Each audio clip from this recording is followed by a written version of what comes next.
Le ministère de l'Éducation nationale et la formation professionnelle lancé jeudi 6 mars 2025 dans Pétionville 2 jours atelier formation sous formulaire avec application pour collecter données dans le cadre de recensement scolaire pour l'année 2024-2025.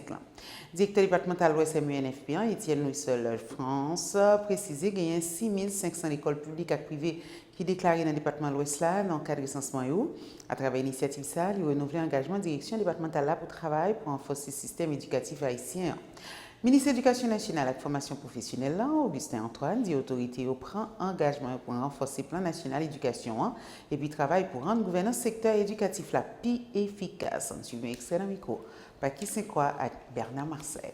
Cette activité s'inscrit dans le cadre du recensement général des écoles du département de l'Ouest. Durant l'année académique 2022-2023, le ministère de l'Éducation nationale et de la formation professionnelle a opéré une grande révolution en matière de collecte de données concernant les écoles, les élèves, les enseignants, en créant la plateforme SIGE, Système d'information sur la gestion de l'éducation.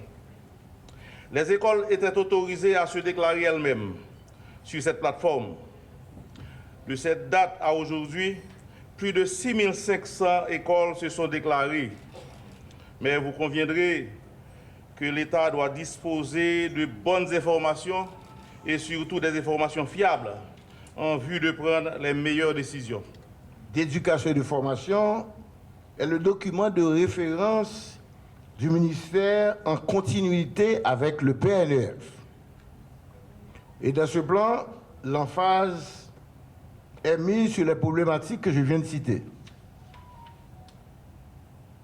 Mais il se trouve que le volet gouvernance, l'axe gouvernance, qui est transversal à ce plan, représente la cabine, si l'on peut s'exprimer ainsi, de pilotage et de contrôle des différents projets et programmes mis en œuvre pour l'atteinte des objectifs éducatifs liés à l'accès et à la qualité. Depuis plusieurs décennies, l'amélioration de la gouvernance a toujours été parmi les objectifs fondamentaux du ministère.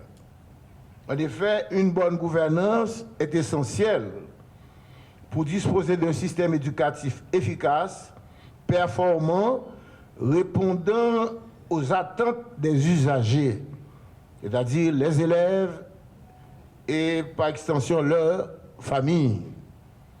Mais la bonne gouvernance doit s'appuyer à coup sûr sur un système d'information régulièrement mis à jour, qui est le SIGE.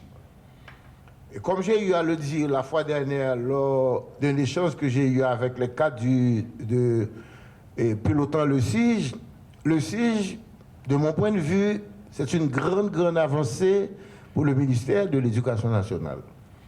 C'est un voyage vers la modernité. Mais je trouve que le SIGE demeure du déclaratif. C'est-à-dire, ce sont les directeurs d'école, les responsables qui déclarent avoir tant d'élèves, avoir tant de professeurs, avoir tant...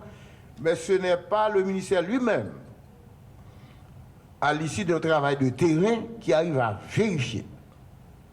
En plus, le SIGE est partiel, c'est-à-dire ne prend pas en compte les différents niveaux d'éducation et de formation du système. Par exemple, pour le préscolaire, le SIGE demeure partiel.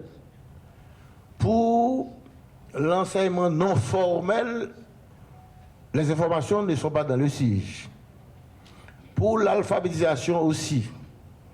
Pour l'enseignement supérieur, les informations ne sont pas là.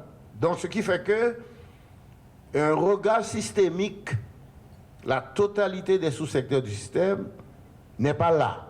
Donc, un travail de terrain s'avère indispensable.